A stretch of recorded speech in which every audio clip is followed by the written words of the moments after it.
Hi, this is Diane with Phil's Sewing Virtual Club.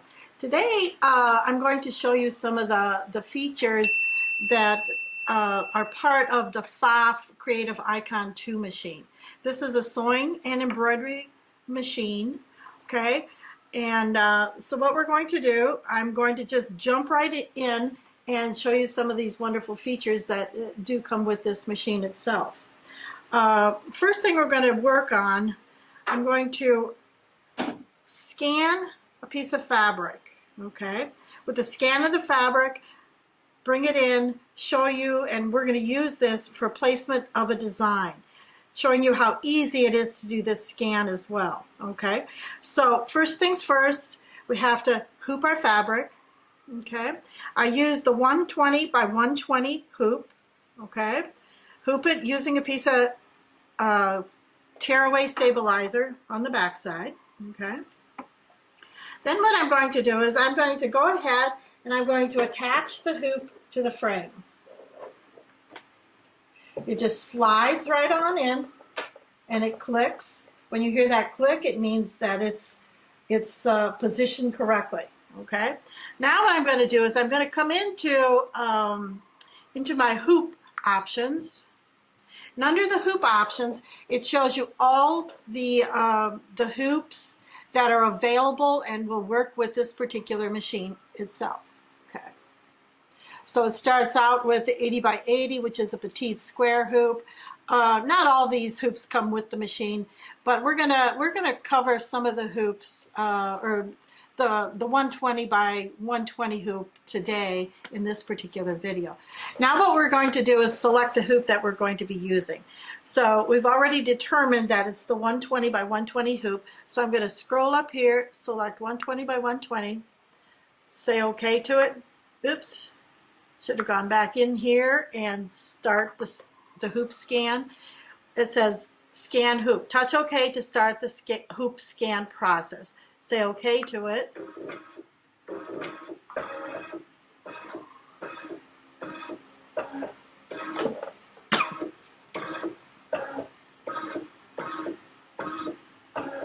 As you can see, it's scanning the hoop, taking a picture of what's underneath that needle. Okay, now when you look at the scan hoop, right here, you have the option of using the background color or the scanned hoop. We want the scanned hoop, so we're going to say OK to this.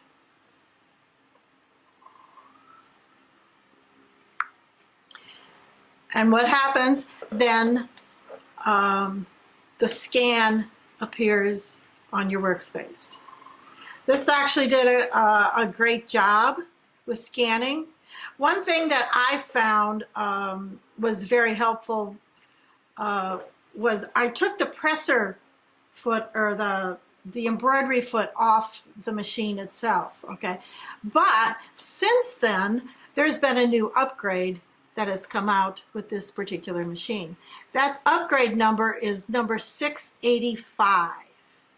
And I can personally tell you that the scan itself has improved tremendously. Because if you were in the past, before this upgrade, scanned this hoop, there would have been little areas where there would have been like shadow marks on the screen itself. There are no shadow marks with this particular. So right now, it's looking like it did a fabulous job with the scan process. And it also recommends that you remove your thread. I didn't remove my thread either, okay?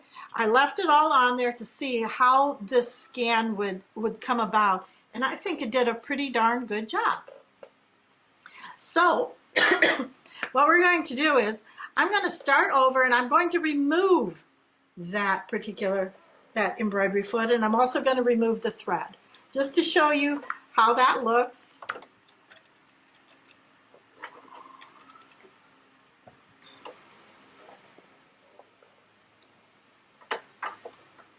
Okay, here we go. I'm going to just take that thread out of there and remove the hoop as well. Or not the hoop, but the embroidery foot. Okay. All you do when you're removing it is lessen the tightness of the screw behind here, and when it gets loose, then just wiggle it out, and there it is. Okay, now I'm going to go back in there again because I want to see what this looks like with the embroidery foot off and also with the thread off. See if it changed the dynamics of my scan at all. Okay, so I'm going to go ahead and say start the scan. Touch OK to start the hoop scan. Click on OK. Here it's going to repeat the same action that it did before, minus the embroidery hoop and the thread.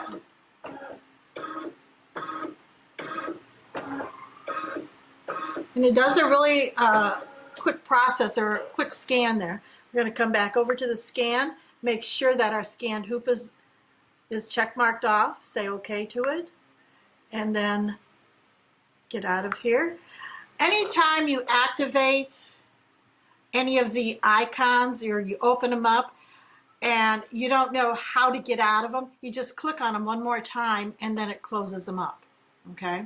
Another new feature on this machine, the scan is awesome, by the way, and I think it did a really great job, you know, either with the embroidery foot on or with it off. So what I'm going to do now, and that was a good test to see how good that upgrade is. That upgrade, I do recommend that everyone download that upgrade. Before we go any further, we're going to talk about the upgrades a little bit, because I've been reading some chatter on the internet where they're talking about how, you know, the upgrade, the download was pretty slow and so forth. Well, I updated or downloaded it, and it took me about half an hour or so to download that scan. There is an icon up here at the top. You're going to click on it during that download process, and it's going to show you a scroll bar that shows the percentage that has been downloaded so far. Now, some systems or some people may have a situation where it takes a little longer than others, and a lot of that is due to the internet connection and also your modem, how strong of a signal that you have, you know, when you're downloading. So it's like, I just say be patient with it, and once it's downloaded, then there'll be a message that appears up here on your screen that says, do you want to install that download? And of course you're going to say yes to it and leave it go. And I don't even know how long that took to install, because I kind of left the room at that time. And so by the time I came back, which was less than 15 minutes later, it was already ready to go and so forth.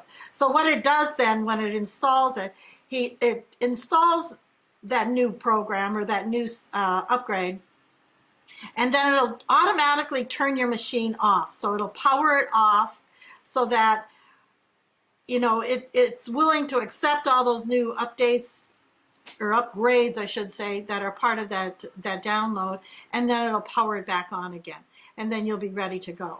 And so when I came back to my sewing room, and about 15 minutes later, it was already powered up and ready to go, and I was able to start using the machine. Okay.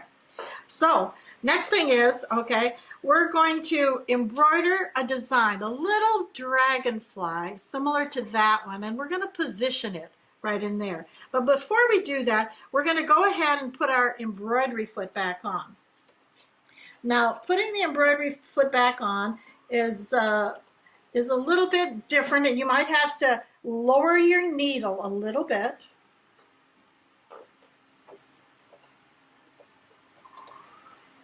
Okay, and then you're going to position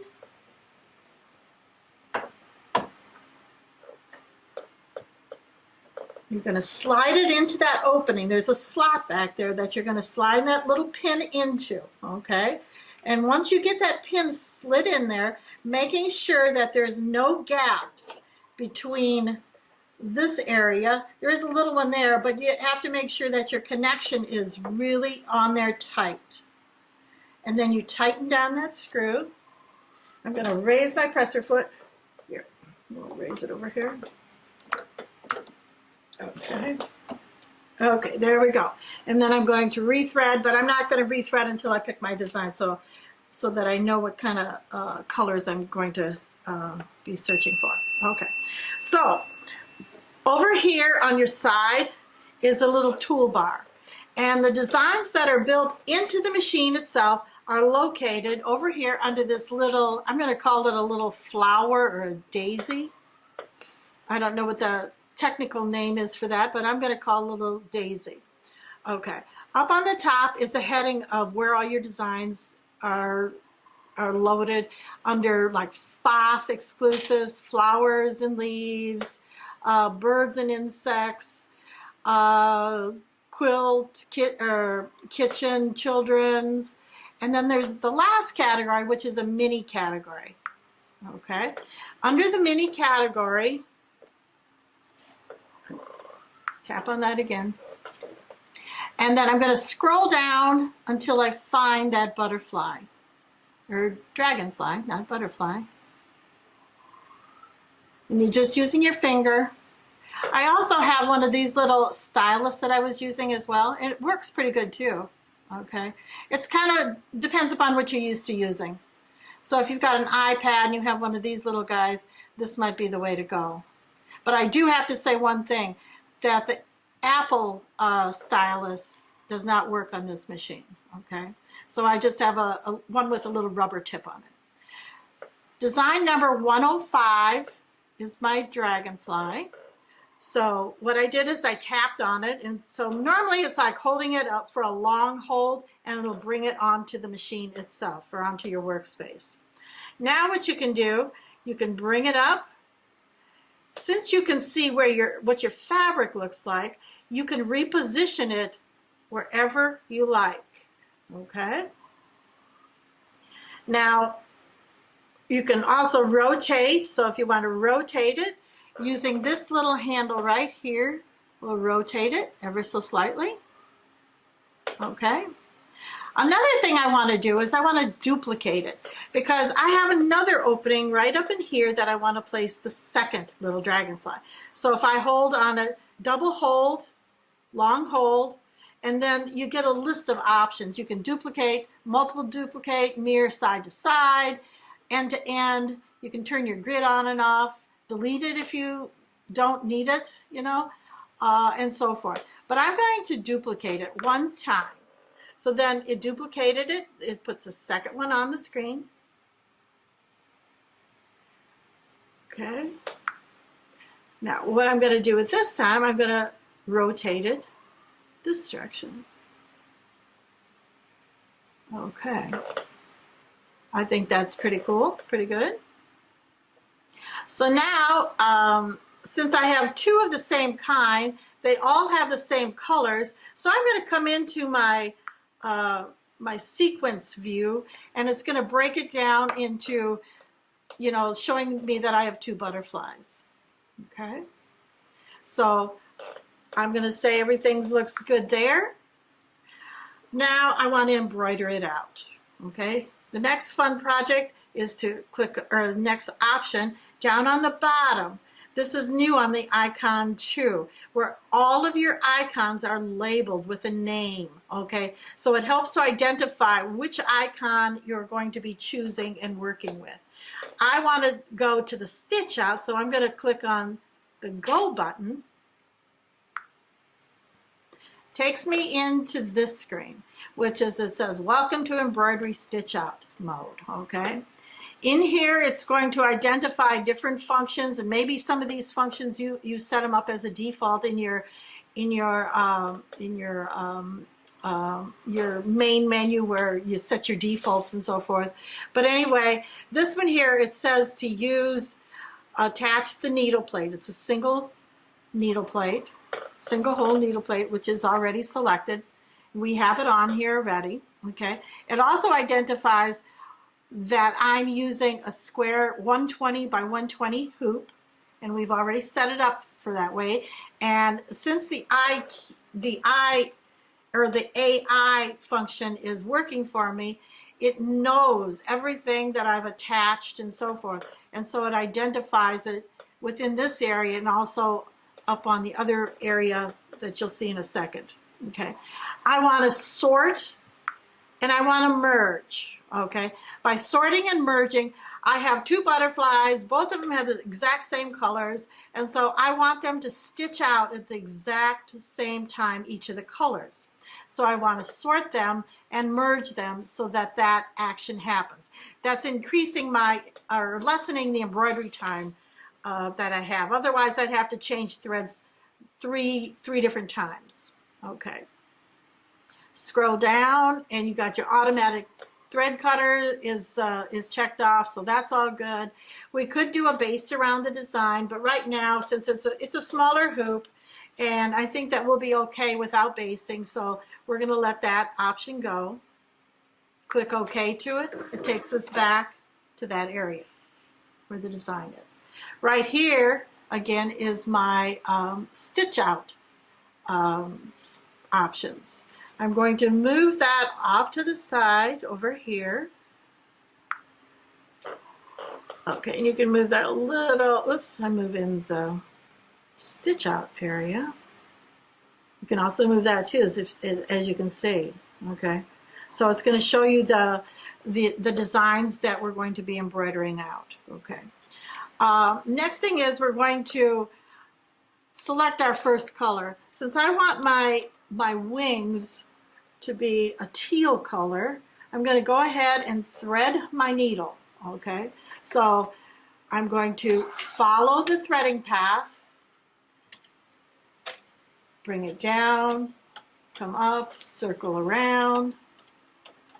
Now, one thing I have to do is make sure my needle is in the up position. Okay, and remember I lowered it so it was not in the up position. Thread it down here. You also have a needle threader here. Now, right up in this area, these are your frequently used buttons.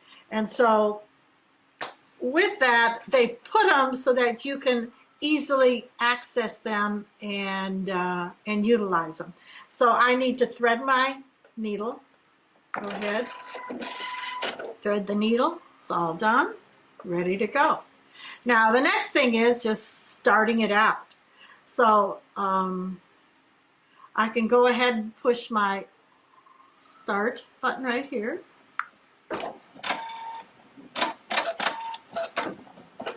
And it's going to embroider the first two areas of the dragonfly. Okay? And those areas were the wings, and we threaded it with a teal colored thread.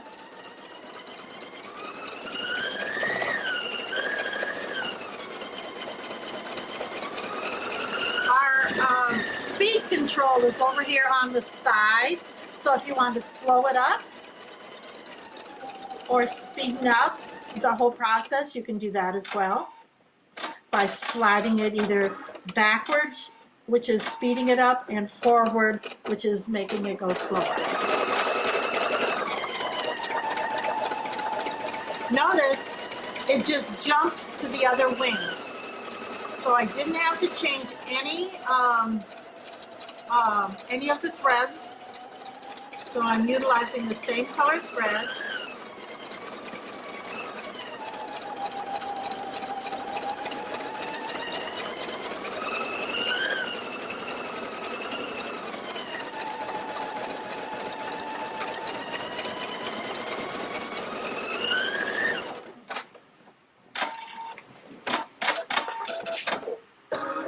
Okay, you get a nice little message, change thread color. I'm going to use a brown thread for the body of the dragonfly. Going through the whole process of threading it, following the path, using the threading icon, threads the machine, go ahead, start it.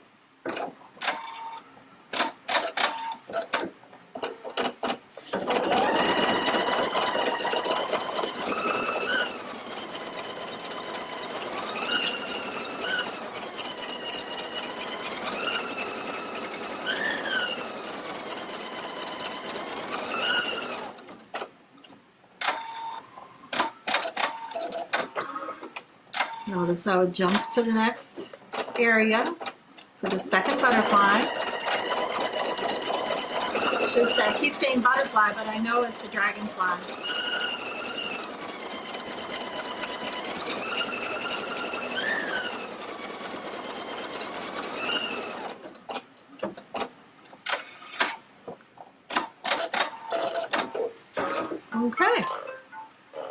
After it's done, it tells you so it's all completed.